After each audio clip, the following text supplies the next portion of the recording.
Traditional cultural expressions and TK knowledge were the focus of the 39th session of the IGC.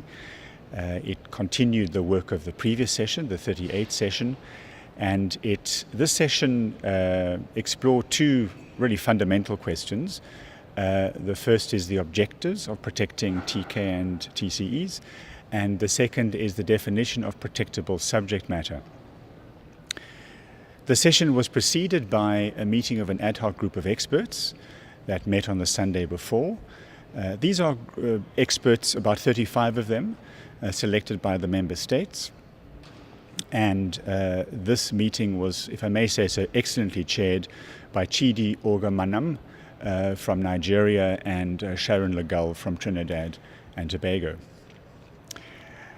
The session itself used plenary informals and contact groups, worked on the texts, revised the texts and transmitted them to the next session of the IGC. The session was helped very much, I would say, by a note prepared by the chair of the IGC, Mr. Ian Goss from Australia. Those attending the session were treated to an excellent or a high-quality Indigenous panel on the Monday morning, and there were also 3 very good side events. Another noteworthy aspect of the session was a pledge by the Government of Canada, which, very pleased to say, pledged 25,000 Canadian dollars to the WIPO Voluntary Fund. This is the fund that funds Indigenous persons to attend sessions of the IGC.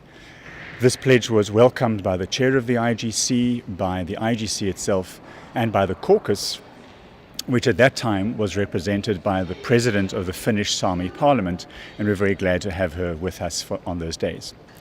So that was the end of the session. As I said before, the text was transmitted to the next session.